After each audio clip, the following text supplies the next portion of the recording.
धरित्र्यस्य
Durvita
సగుహితని, బ్రాహ్మణం అని, క్రమం అని, ఘనాన్ని చెప్పాము.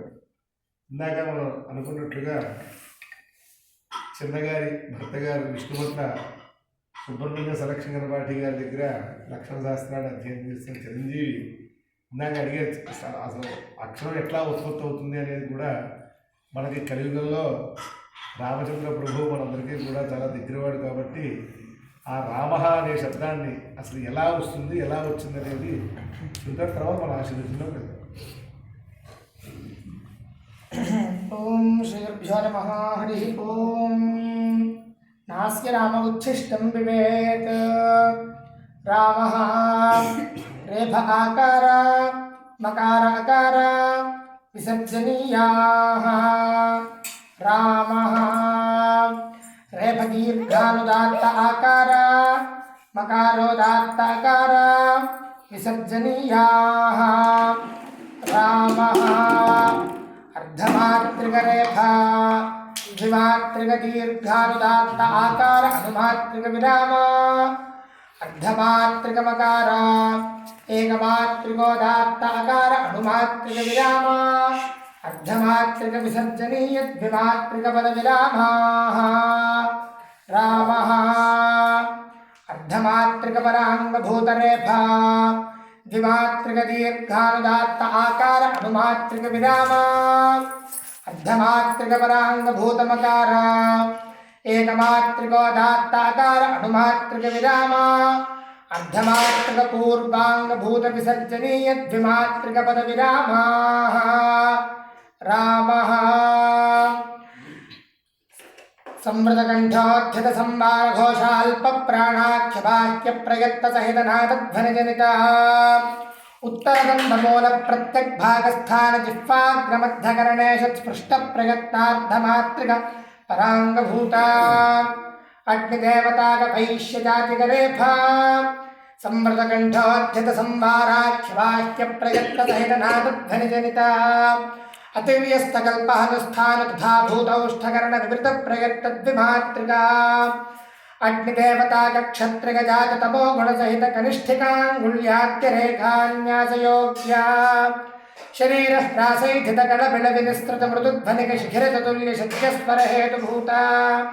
హృదయస్థానోత్పన్న దీర్ఘానుదాత్త స్వర గుణకా. వాయుదేవతాగ బ్రాహ్మణ జాచిక ఆకార అనుమాత్రిక విరామ.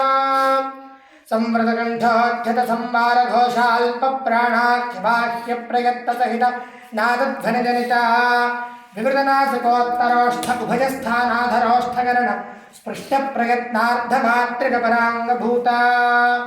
సూర్యదేవతాగ వైశ్యజాతిక మకార సంవృతకంఠోద్యత సంవారాఖ్య వాక్య ప్రయత్త సహిత నాదధ్వనిజనిత. అత్యుపసంహృతకల్పహనుస్థాన తథా భూతౌష్ఠకరణ సంవృత ప్రయత్నైకమాత్రికా. భూమిదేవతాగ బ్రాహ్మణ జాతి సత్వగుణ సహిత తర్జన్యంగుళి మధ్యరేఖాన్యాసయోగ్య. శరీరాయామశ్లక్ష్ణీకృత గళబిళ వినిస్తృత పరుషధ్వనికాచారుతతుల్య గాంధారస్వర హేతుభూత. మూర్ధస్థానోత్పన్నోదాత్త స్వర గుణగా. వాయుదేవతాగ బ్రాహ్మణ జాతిక అకార అనుమాత్రిక విరామ. వివృతకంఠాస్థిత వివారా ఘోష మహాప్రాణాఖ్య వాక్య ప్రయత్త సహిత విశిష్ట శ్వాసధ్వనిజనిత. కంఠోపరిభాగస్థాన తథో భాగకరణ వివృత ప్రయత్నార్ధమాత్రిక పూర్వాంగభూత. సూర్యదేవతాగ శూద్ర జాతిక విసర్జనీయ ద్విమాత్రిక పద విరామాః. రామః హరి ఓం.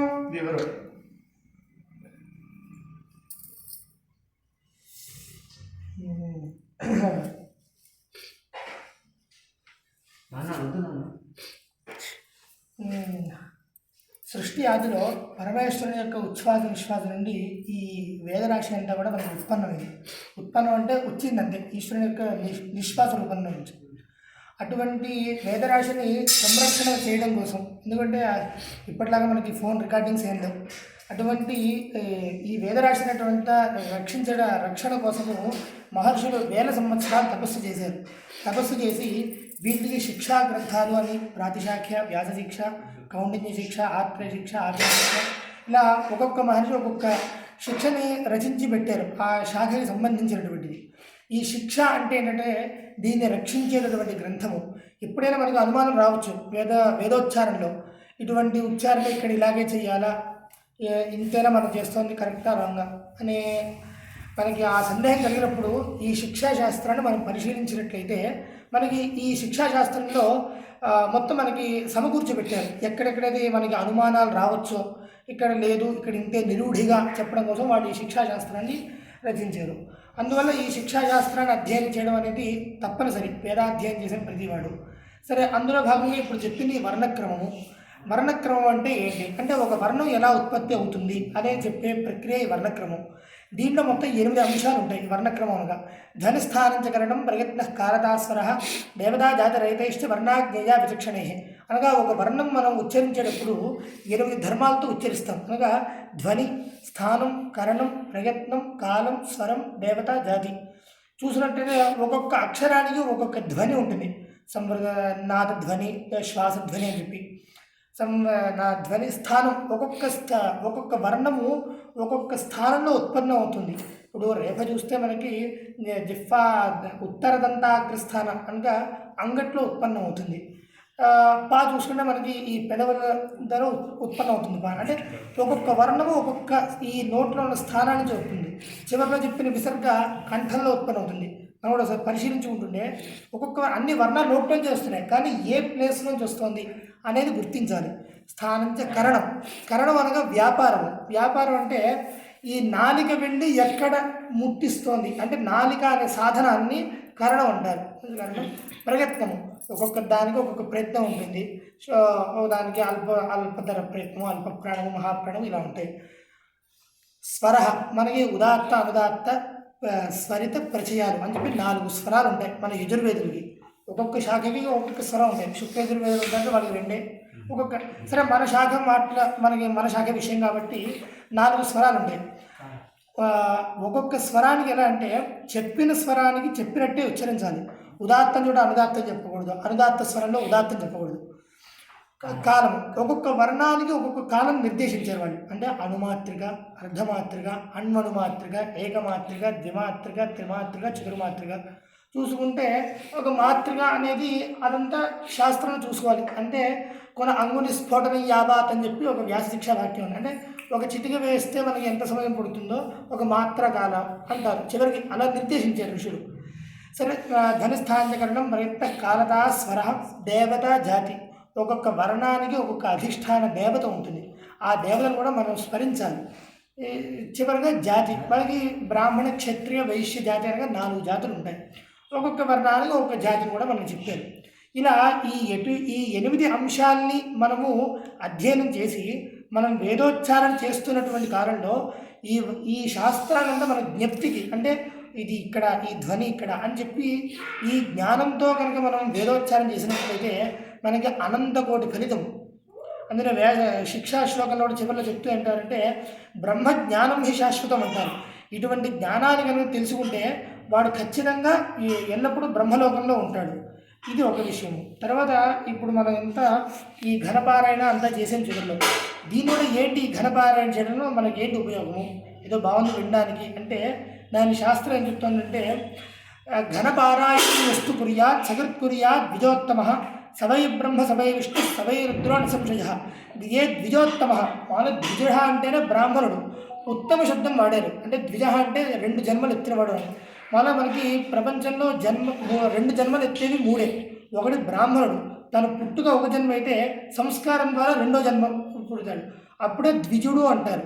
తర్వాత పక్షి తన గుడ్డు పెట్టినప్పుడు 1 జన్మ, ఆ గుడ్డు పొదిగిన తర్వాత దాని నుంచి పిల్లొచ్చినప్పుడు 2వ జన్మ. 3వది దంతము. ఎప్పుడు ప్రతి మానవుడి దంతం 2 సార్లు వస్తుంది. చిన్నప్పుడు ఒకసారి వస్తుంది పోతుంది, మళ్ళీ 2వసారి వచ్చిన దంతం శాశ్వతంగా ఉంటుంది. అంటే తన ఉంది. అలా ఈ ద్విజోత్తమ ఉత్తమ శబ్దం వాడారు. ఏంటి ఉత్తమ శబ్దం అంటే ఏ బ్రాహ్మణుడైతే ఏ సంస్కారం పొందిన ద్విజుడు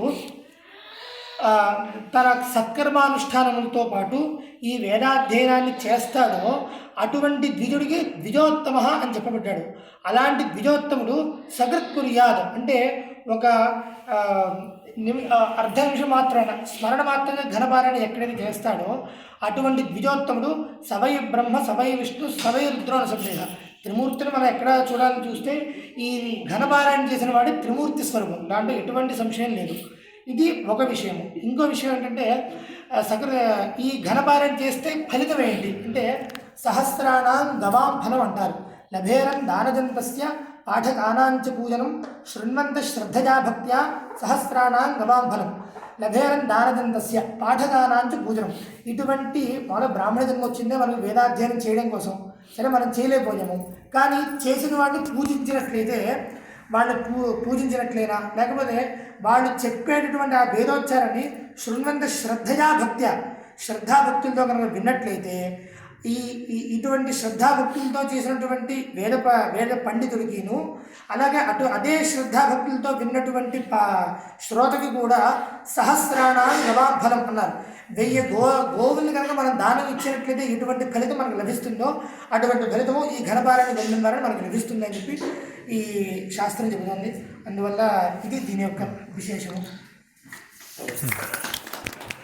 మీరు 2 సంవత్సరాలు మీరు అబ్బాయి తీసుకురావట్లేదు అన్నారు కదా, దీని గురించి అలా తీసుకురావడం కారణంగా ఈ స్థాయికి వచ్చాడు. ఇంకా 5వ వాడు ఇది అయిపోతే తర్వాత వేదభాష్యం దీక్షితులు గారు అంటే మా తాతగారు యాదవ్ గారు వాళ్ళ పిల్లలు ఇంట్లో పెద్దలు ఇంకా చైనమ్మ అంటే మా చైనమ్మ కూడా కూర్చోడానికి వచ్చి వెంటనే చిన్న చిన్న అంటే దీక్షితులు గారు విన్నారా విన్నారా ఆశీర్వచనం చేయండి.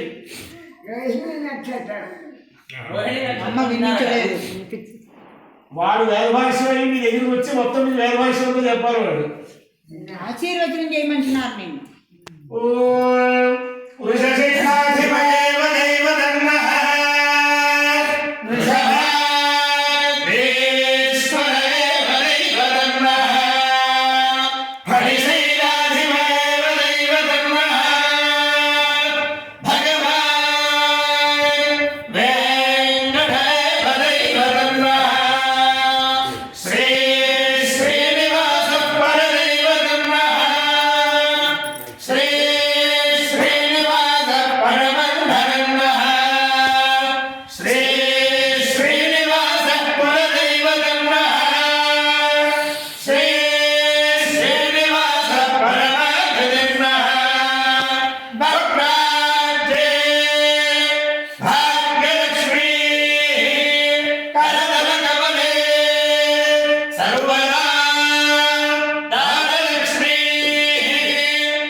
సభ తృప్తయిందా మీకు?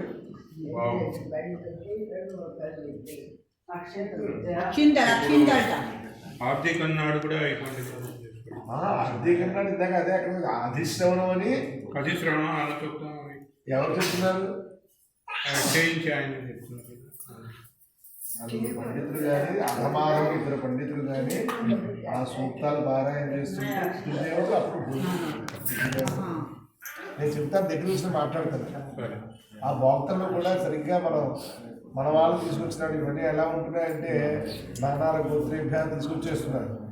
వాళ్ళు చెప్పాలి, అయ్యా మా గోత్రం ఇది, మా గోత్రం వాళ్ళు చెప్పినారు. లైట్ బాత్రూంలో మా అక్షంతలు వచ్చాయా? భక్తుల్లో కూడా అట్లా తెలుసుకోవాలా?